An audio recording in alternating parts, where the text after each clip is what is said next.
la mujer nos supera. Y por eso le grito a la mujer que no permita las leyes de cuota, porque ellas nos superan. Y que las leyes de cuota son que no queremos que la mujer nos supere. Pero no quiero entrar a ese concepto, sino por el contrario, inicialmente a un tema de la etiología. ¿Y por qué la etiología? Porque cuando yo hice mi tesis doctoral, sobre la cual al final seguí trabajando desde la adolescentes, me planteaba el tema de cuáles son las causas de la delincuencia. México, aunque soy costarricense, México me ha abierto las puertas a tratar de la pobreza, la ignorancia, el paro laboral, la pornografía, las drogas, el licor, los problemas familiares, la violencia familiar, los problemas sociales, los problemas económicos, los problemas migratorios. Creo que es un tema que sufrimos todos los países actualmente del mundo y Latinoamérica hacia los Estados Unidos, los problemas psicológicos, los problemas de bandas y de delincuencia, la explotación infantil, la trata de personas. Y podría seguir diciendo cuáles serían las causas de la delincuencia.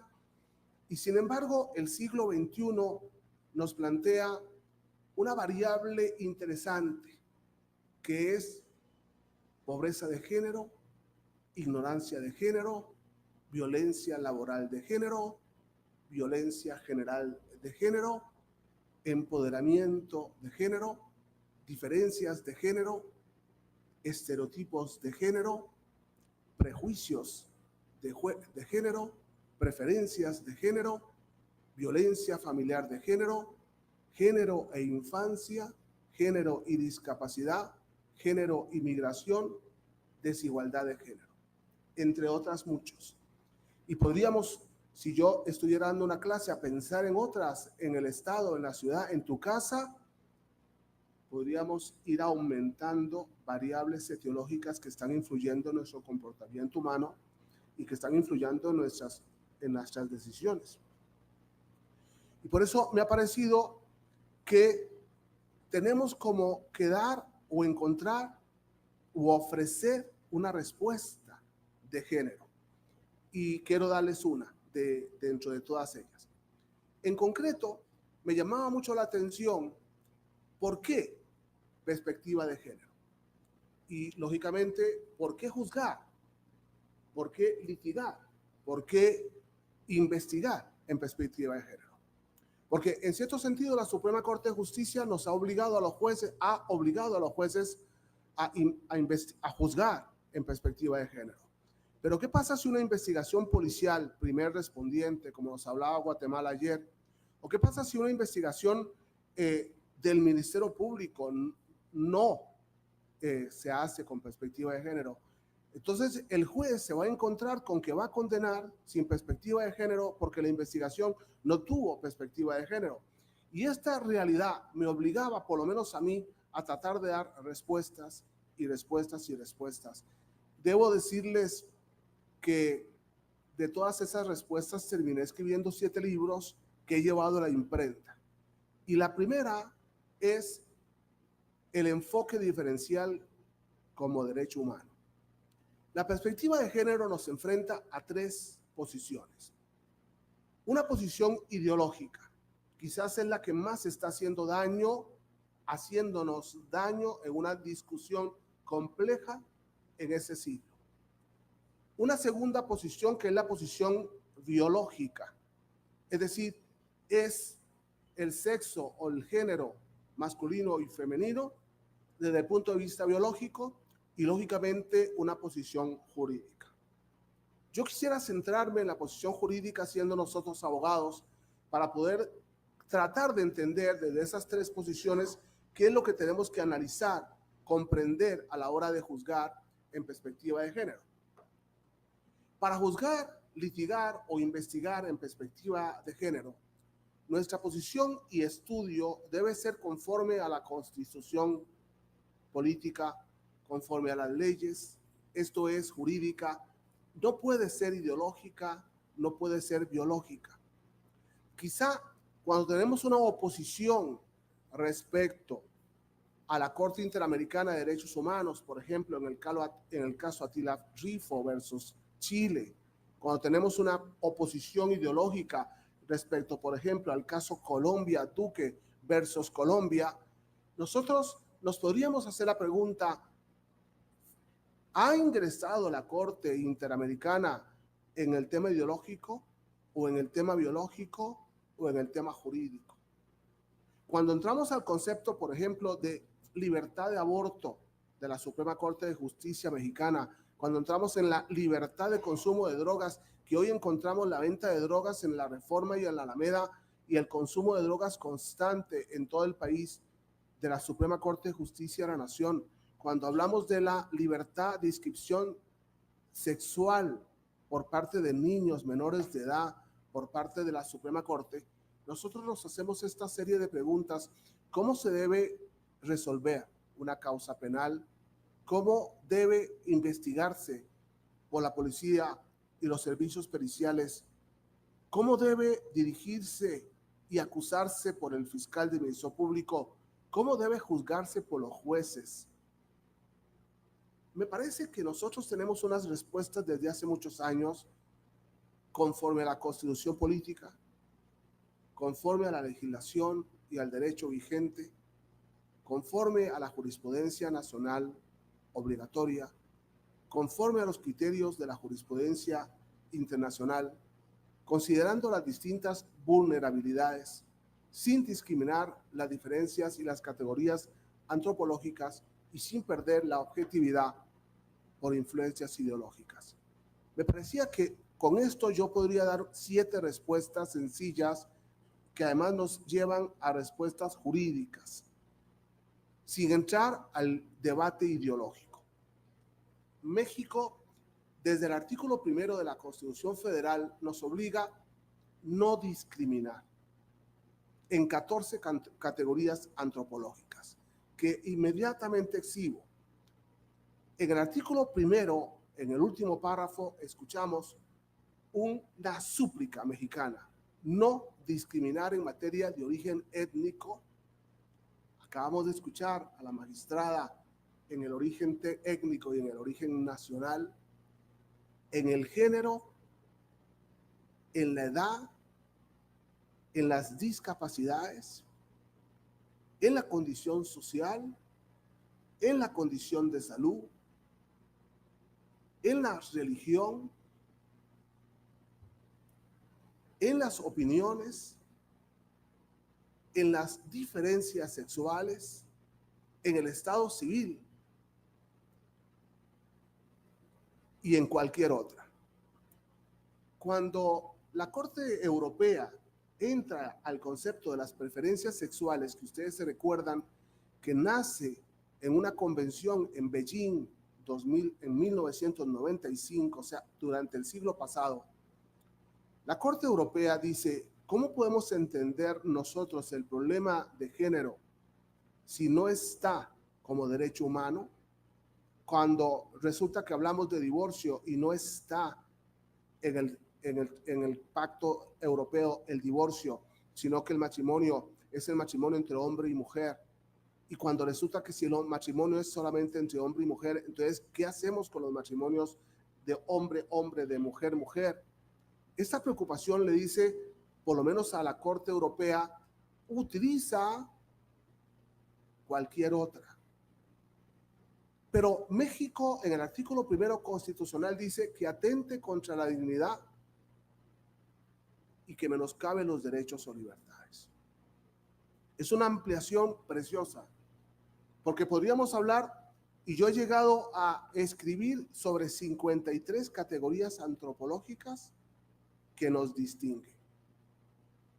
Pero entro en un conflicto importante desde el punto de vista jurídico, que podría ser un conflicto importante desde el punto de vista biológico y que podría ser un problema desde el punto de vista jurídico también genérico, que es ¿qué es la igualdad y qué es la diferencia?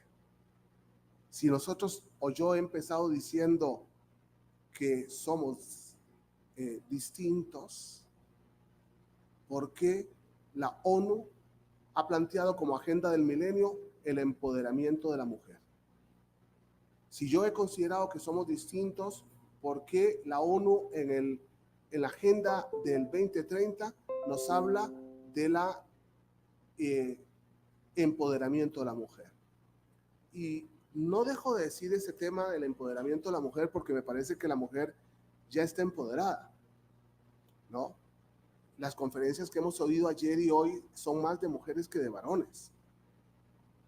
Las mujeres están presidiendo muchas de las grandes instituciones y empezamos a estrenar una primera mujer mexicana que además es un encanto de mujer, ¿no? No solamente como ha empezado haciéndolo, sino como posiblemente lo va haciendo. Había una gran crítica de la doctora Claudia de Denise, y sin embargo, antes de las elecciones, y sin embargo, en una conferencia que escuché de Denise Dresler, ella aplaudía las elecciones de los secretarios de gobierno y de los directivos por parte de Claudia Sheinbaum. Es una mujer bastante interesante. ¿Por qué distinguir entre derecho e ideología? En cierto sentido, el derecho busca organizar con justicia la sociedad, descubriendo en las personas desde su realidad antropológica lo que es igual y lo que les hace diferentes y distintos, para protegerlos y permitir con leyes obligatorias o coactivas la convivencia social. Una definición muy mía de lo que es el derecho. La ideología, ya no con una definición mía, porque no quería entrar en ideología, de la RAE, la ideología es un conjunto de ideas fundamentales que caracterizan el pensamiento de una colectividad o época en un momento cultural, religioso, político, etcétera, que puede ser en el movimiento religioso o político que da sentido, acciona y participa en la agitación de la vida social. Nos gusta o no la definición, al final el siglo XXI nos exige hacer nuestros propios conceptos y discutir nuestros propios conceptos. Pero desde el punto de vista de los derechos humanos, me parecía que era importante entender la perspectiva del género desde un tema global. Y por eso esta conferencia la he intitulado Perspectiva de género desde un enfoque diferencial.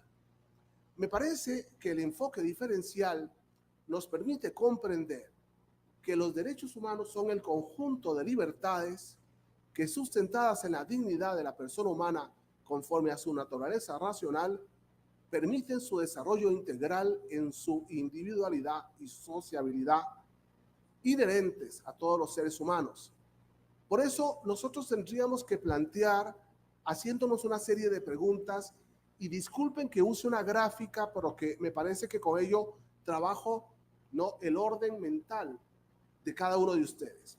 En esta gráfica tenemos que los derechos humanos tienen un fundamento en la naturaleza humana, en la dignidad de la persona humana, en la legislación o en la jurisprudencia.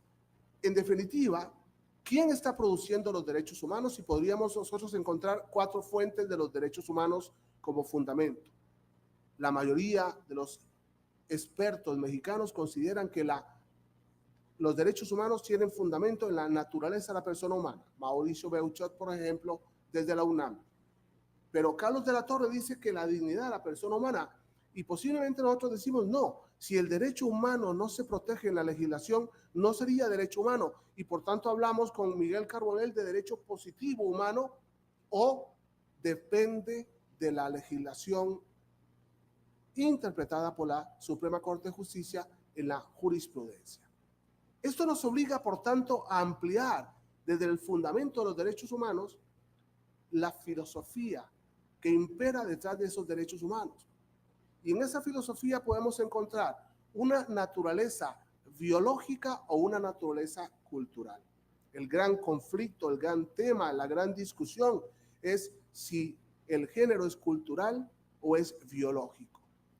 Pero encontramos desde el punto de vista de la dignidad la filosofía objetiva o la filosofía subjetiva. Es lo que pienso yo o lo que pensamos todos. La legislación nos enfrenta a la realidad siempre crítica del derecho natural, del derecho positivo y del derecho internacional. Hoy citamos, en concreto la Suprema Corte de Justicia cita más a la Corte Interamericana de Derechos Humanos que a la Constitución Política y a la ley. Y lógicamente entonces tenemos la jurisprudencia nacional y la jurisprudencia internacional que están produciendo también una filosofía sobre los derechos humanos. ¿Qué es lo importante desde el punto de vista de la perspectiva de género? No discriminar. ¿Qué es lo que me está prohibiendo los tratados internacionales todos? No discrimine. ¿Qué es lo que me está pidiendo la Suprema Corte, perdón, la Corte Interamericana? La Constitución Política de los Estados Unidos Mexicanos en el artículo 1, no discrimine. ¿Qué es lo que me está pidiendo la magistrada de Morelos? No discriminar. Me parece que el tema central no es un problema de género, porque si ustedes se dieron cuenta, el género nos estaba enfrentando a la tercera categoría antropológica. Pero en el no discriminar, vamos a encontrar una discusión del siglo XXI muy fuerte. Las categorías son antropológicas, las categorías son, como dice la Corte Interamericana de Derechos Humanos, protegidas, las categorías son, como dicen los norteamericanos, peligrosas, las categorías son sospechosas, como dice la Suprema Corte de Justicia de la Nación Mexicana, o las categorías son por situación en situación o por situación de situación.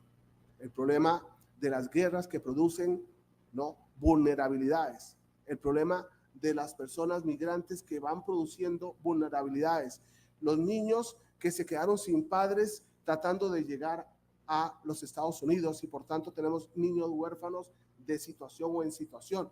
Es un catálogo precioso de categorías y por eso cuando entramos al conflicto de definirnos ideológicamente, jurídicamente o biológicamente, nos damos cuenta que el conflicto no es sencillo de resolver. ¿Por qué? Porque estamos tratando de analizar una serie de variables filosóficas, jurídicas y científicas que nos obligan a estudiar más y tomar partido. Yo, en lo particular, consideraba que estas categorías tienen que considerar necesariamente las 14 categorías mexicanas del artículo 1 constitucional. Y para eso planteé lo siguiente. ¿Qué me enfrenta el género? Si yo tengo que hacer una estructura y debo escribir sobre la perspectiva de género, el género, cuando me siento a estudiar, me plantea 6 problemas. El primer problema que me plantea el género es que la perspectiva es subjetiva. De hecho, el concepto es de arquitectura, no es jurídico, la perspectiva de género. Yo tendría que enojarme con Beijing cuando dices, ¿por qué hablas de perspectiva de género? Si la perspectiva de género tiene además 2 conflictos importantes. El primero es lo que ve el otro.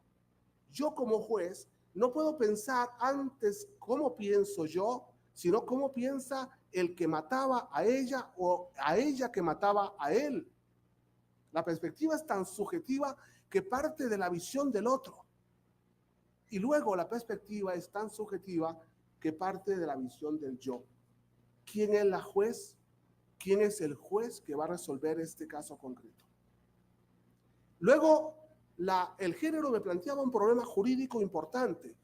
El problema de cuando yo discrimino y cuando yo no discrimino, ¿no? Yo tuve una novia negra cuando era adolescente, que me encantan las negras, y entonces yo me planteaba muchas veces, si yo escojo una novia negra, me caso con una mujer negra y mis hijos son negros o blancos o mulatos, todo eso lo estoy pensando desde el punto de vista de la perspectiva de género.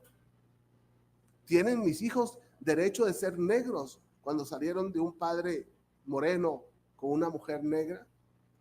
Y empezamos nosotros a trabajar esto hasta que un día mi hermana, una de mis 5 hermanas, me dijo, Daniel, conocí a tu novia. y yo creo que es blanca, pero con color, nada más, porque es muy linda. Le dije, mi hermana, estás discriminando, porque es muy linda, pero negra, o negra, pero muy de blanca. Y entonces empezamos en ese conflicto interesante del qué, de cuando yo escojo una universidad, discrimino por otras. Cuando yo escojo por una mujer, discrimino por otras. Es un tema que estoy constantemente discriminando. Me quedo en esa conferencia o me voy. El tema ideológico me enfrenta a un problema biológico o a un problema cultural.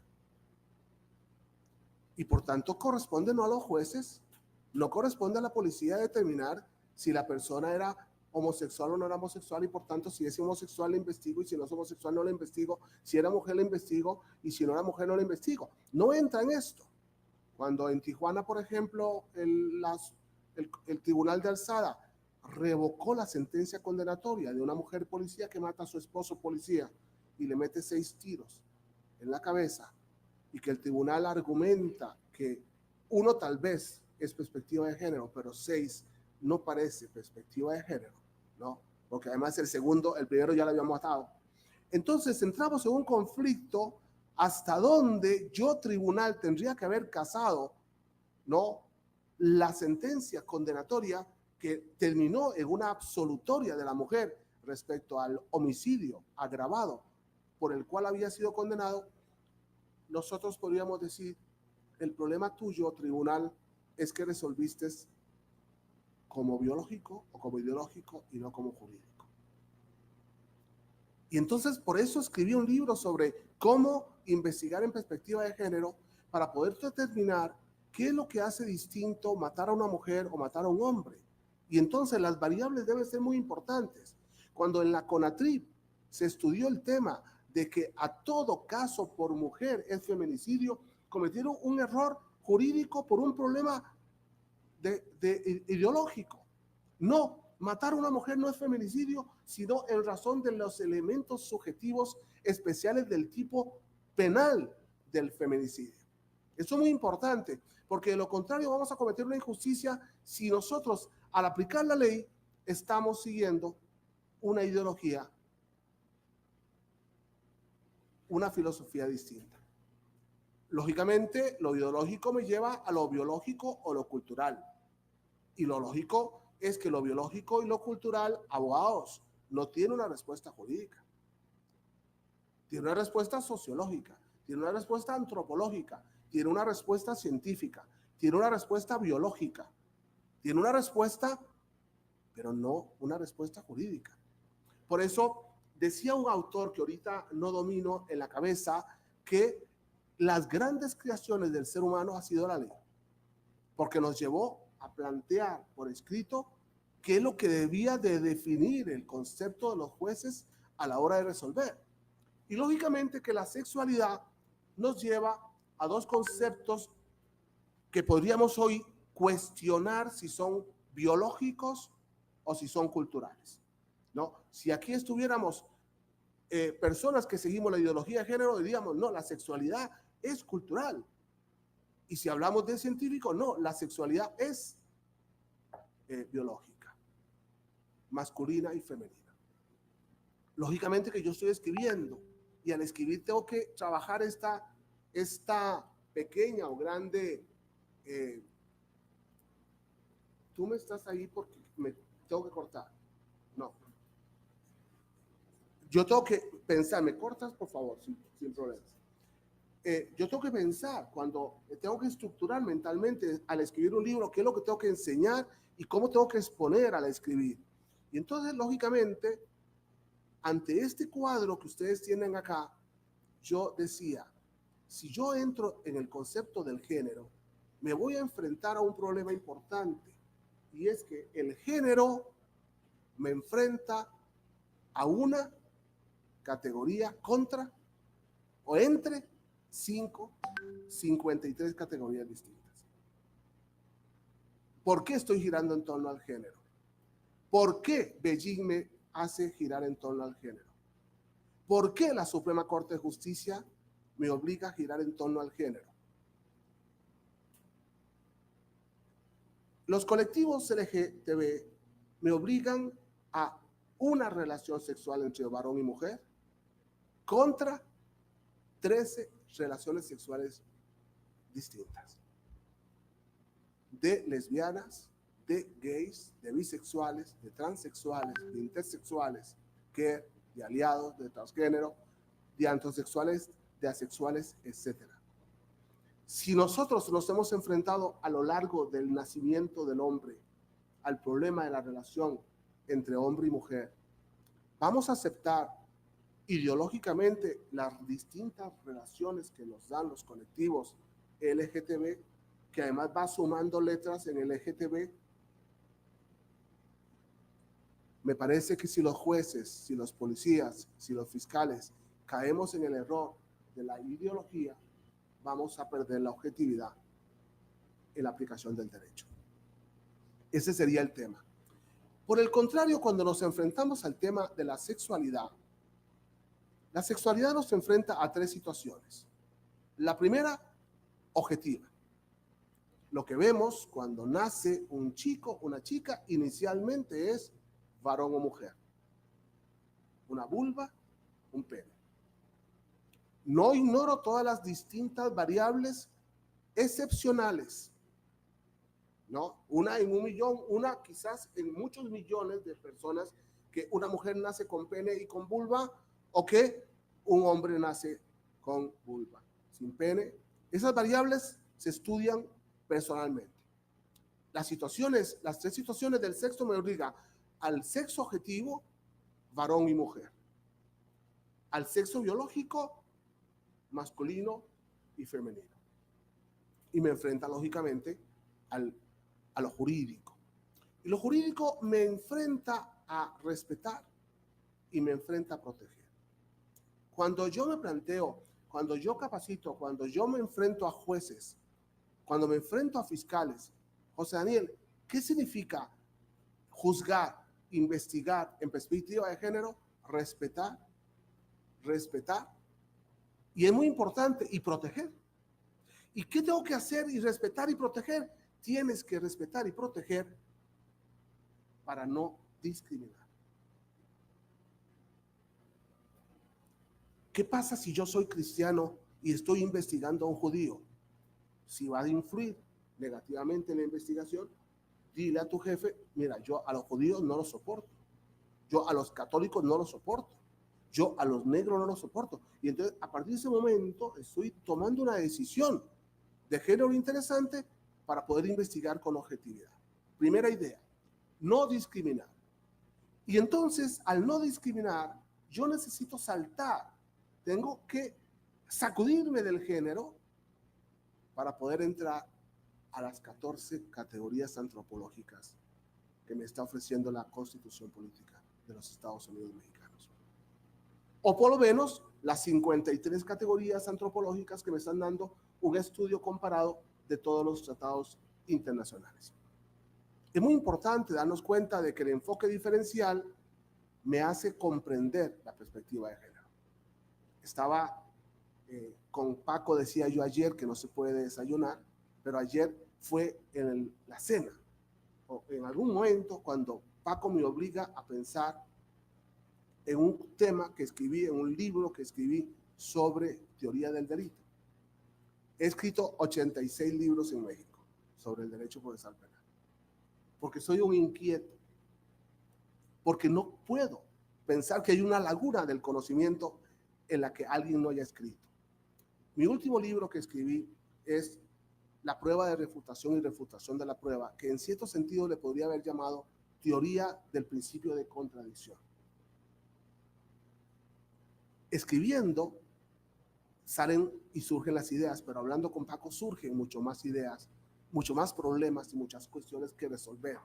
No, por eso yo he hecho el propósito de que hoy fue el último desayuno con Paco, porque le tengo que ir, ¿no? Pero es muy interesante darnos cuenta de cómo Francisco nos va planteando un montón de complicaciones desde el punto de vista de que, de una perspectiva de género con enfoque diferencial. Déjeme concluir, porque todos somos diferentes. Para no discriminar, el enfoque debe ser diferencial. No es posible la igualdad porque todos somos diferentes. El género es una de las 14 categorías que protege la Constitución Federal.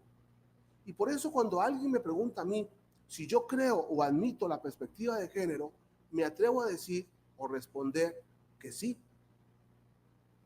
Que el problema del género es que pueden dar tantas perspectivas y personas como criterios y opiniones y posiblemente pueda ser muy injusto. Por el contrario, no dejo de decir que aún más.